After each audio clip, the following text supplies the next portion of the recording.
It's been almost 4 years since Catherine Novak died horribly in a house fire. The only one cops ever suspected is her husband, Paul. Obviously, there were suspicions and concerns that we had. Suspicions and concerns, but no proof Paul Novak had anything to do with Catherine's death. At that point, we didn't have a solid lead or an investigative step that we could follow at that time. Novak's taken a hefty insurance payout and moved as far as he can from the tragedy. But in that swanky new house on the Florida coast, Novak's life with Michelle LaFrance isn't so sunny. And he wasn't changing. In fact, he was on Match.com. He met another woman and he cheated on Michelle. Yeah, well, he started to cheat on her. He started to look around and he then went on Match.com. She finds out about it. She decides she's had enough, and they split up. Michelle is out, and Novak's internet date in. Once again, Paul Novak seemingly puts his ex-wife's fate far behind him. But someone else is still haunted by the ghost of Catherine Novak. When did this case take a turn for you? In April of 2012, I received a phone call from Michelle LaFrance. New York State Police investigator Michael Kelly is as surprised as anyone when the case suddenly breaks wide open all over again by a jilted lover. Do you need a lawyer? The New York State Police took her phone call seriously. They went down to Florida and interviewed her on camera for hours. Racked by guilt and fear, Michelle tells a hair-raising tale. He had me convinced that Catherine was the bad guy and he was the good parent, and these kids are abused and these kids are miserable. We do this for the kids. And we need to save the kids. Novak's sick solution? Kill Catherine using knowledge gleaned from years working as an EMT. He was researching things on the internet. He was going to chloroform her, leave her, and then burn the house down around her, and she was going to die in the fire. She had a lot of mental health issues, but recollection was incredible. She remembered dates, times, places, and details because she was very smart. Michelle's detailed account of what Novak did to Catherine that night is terrifying. Early in the morning on December 17th, he enters Catherine's home through the basement, setting off a fire alarm, drawing Catherine to the basement where he's lying in wait. And he told me that they were fighting and that they were rolling around on the basement floor for like 45 minutes, and that's why he was so late. And Michelle tells cops Novak's chloroform scheme didn't go as planned. This was supposed to be quick and painless, and, you know, she was supposed to be passed out before she knew what happened.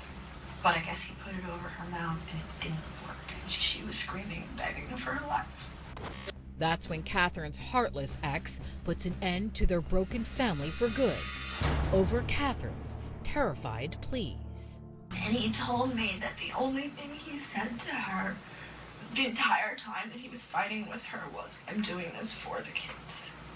And he said that she had been wearing a hooded sweatshirt, and that he finally just took the sweatshirt and wrapped it around her neck and held it until she stopped breathing.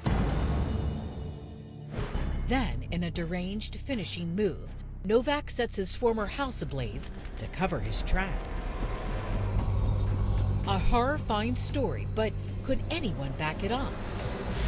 That's when Michelle LaFrance drops a bombshell. Novak didn't do it alone. She told us that for the first time, the name that we've never heard before was Scott Sherwood. He was another EMT, and he was this sort of big, emotional guy, like 6'7", like a gentle giant, and also had emotional problems, which were well known to the crew. As far as I know, Scott was left in the car, and Paul walked down to the house.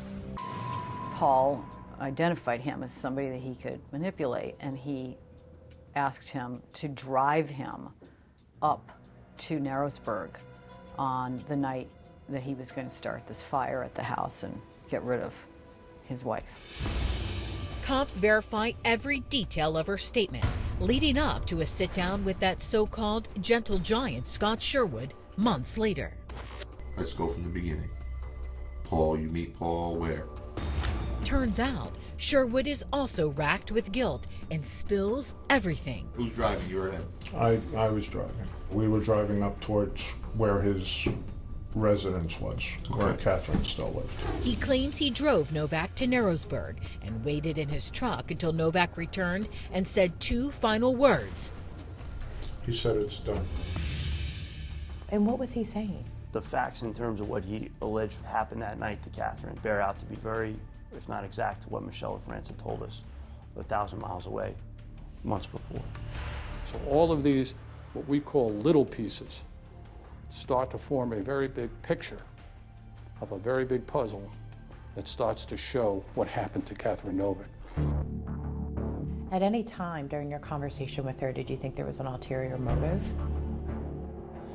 Coming up, Paul Novak is back in the hot seat.